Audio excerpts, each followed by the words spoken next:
back to my channel. Sudah lama banget nih aku nggak bikin video kayak gini ya. Aku pengen membahas tentang bagaimana cara aku mengatur keuangan selama aku tinggal di Taiwan. Dari mulai pertama kali aku di Taiwan, dari S1, S2 sampai sekarang. Itu aku gimana cara mengaturnya. Karena aku lihat ada beberapa pertanyaan di komen atau di DM Instagram yang nanyain gimana sih Ci cara mengatur keuangan di Taiwan. Dan kan seperti yang aku pernah ceritain, aku memang kesini ke Taiwan itu biaya pribadi, dan puji Tuhan itu selalu dicukupi dan berkatnya tuh selalu ada gitu. Jadi di kesempatan kali ini aku pengen cerita ke teman-teman semua gimana caranya aku mengatur keuangan aku sampai yang aku tuh bisa hampir setiap semester tuh pulang Indonesia. Aku pun juga bingung. Memang aku lebih merasa tuh kayak ini lebih kayak ke memang banyak banget berkat yang aku dapat gitu. Maksudnya kayak Tuhan tuh baik banget, dan makanya aku merasa kayak banyak banget gitu loh yang aku nggak sangka-sangka tapi terjadi. Nah, di kesempatan kali ini aku pengen cerita juga ke teman-teman semua. Nah, mulai kita ya. Nah terus. Jadi aku tuh pertama-tama datang ke Taiwan itu modal berani karena dapat beasiswa. Seperti yang teman-teman sudah pernah mungkin lihat di video-video sebelumnya, aku tuh modal berani, modal nekat, modal iman datang ke Taiwan karena beasiswa. Waktu itu aku tuh cuman harus bayar asrama aja. Aku cuman bayar asrama, yang lain-lainnya sudah tidak perlu.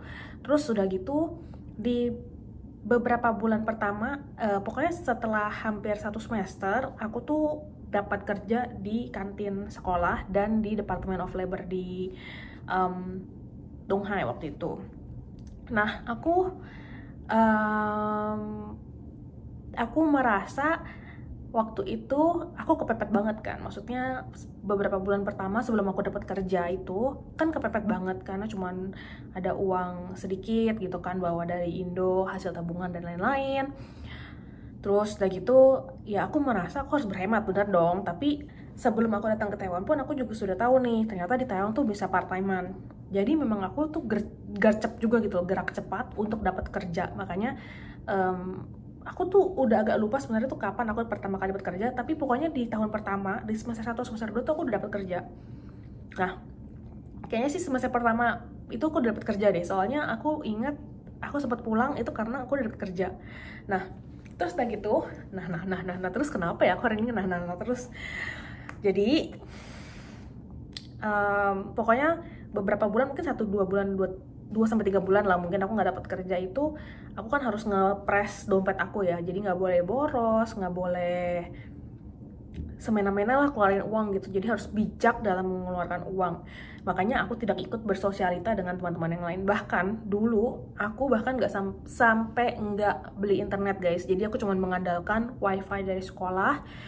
Itu pun juga beli router kan. Kalau di asrama tuh harus beli router. Harus beli router untuk nyambungin ke komputer, terus bisa nyalain wifi buat handphone. Jadi literally kayak aku cuman pakai internet sekolah, wifi, dan router di asrama. Itu doang, aku nggak beli internet atau pulsa lainnya. Tapi aku waktu itu kayaknya juga belum punya nomor lokal di Taiwan, kalau nggak salah ya. Jadi waktu itu menurut aku tuh terlalu mahal karena 1 bulan tuh 500 NT atau sekitar 250.000. Menurut aku terlalu mahal. Jadinya aku gak bikin, ya udah pakai internet kampus, router asrama dan lain-lain gitu aja yang gratis ya, cuma bayar router doang. Karena kan kalau internet sekolah kan udah termasuk di biaya kita di sekolah kan. Gitu. Jadi harus dimaksimalkan dengan baik. Lalu aku juga menjauhi sosialita. Jadi waktu aku banyak banget dipakai di dalam sekolah, karena kan di dalam sekolah kan aku pertama kali kerja kan di kantin sekolah, terus di lebar sekolah juga. Jadi tuh memang mayoritas waktu aku tuh kepake ya di sekolah gitu, di kampus. Jadi aku jarang tuh keluar-keluar ngabisin uang untuk makan-makan. Itu enggak kayak bisa kehitung pakai jari lah gitu. Di tahun-tahun pertama aku di Taiwan itu bisa kehitung pakai jari. Kecuali kalau misalnya memang aku merasa udah lama banget nih nggak makan di luar, atau mungkin kayak ada kakak kelas yang ngajakin pergi makan di luar tapi masih yang terjangkau. Jadi masih terjangkau kayak bangsa 100 NT itu 2 NT itu masih sanggup. Itu yang masih kayak 100-an pokoknya deh. Pokoknya masih kayak rendah banget. Kalau sekarang kan udah tinggi banget nih, 170.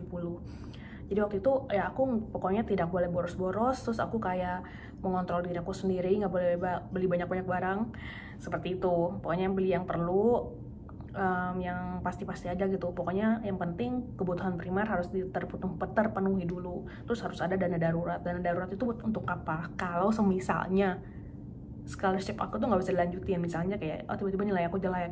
Nah itu tuh juga sebenarnya ada siapin dana-dana darurat gitu setelah aku dapat kerja ya. Maksudnya kayak aku mikir kalau misalnya nanti aku tiba-tiba, kan kalau scholarship itu kan harus di-maintain ya guys, di Taiwan tuh harus di-maintain. Jadi nilai kalian tuh harus bagus. Kalau misalnya nilai kalian nggak bagus, kalian bisa aja di-cut scholarshipnya. Itu yang bikin aku lumayan nervous, makanya aku juga siapin dana darurat untuk itu.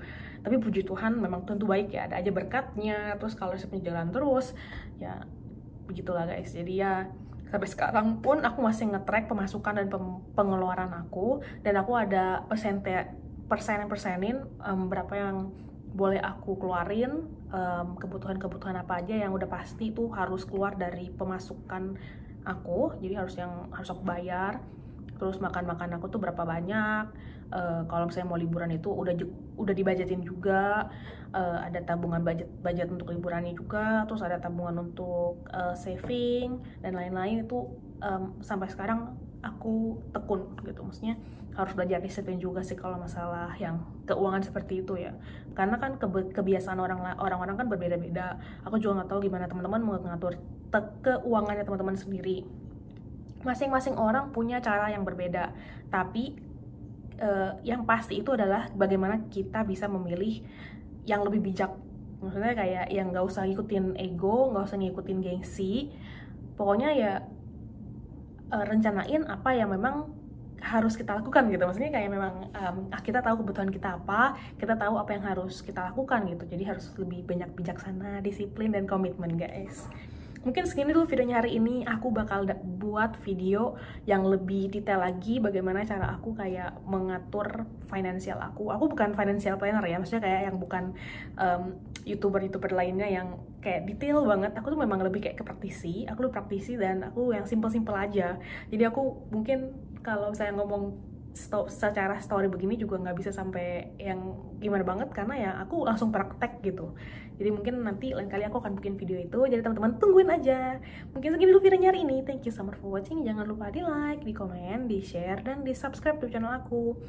Jangan lupa terus dukung aku ya guys. See you in the next video, dan kalau mau request boleh langsung tulis di kolom komen. Bye, Happy New Year.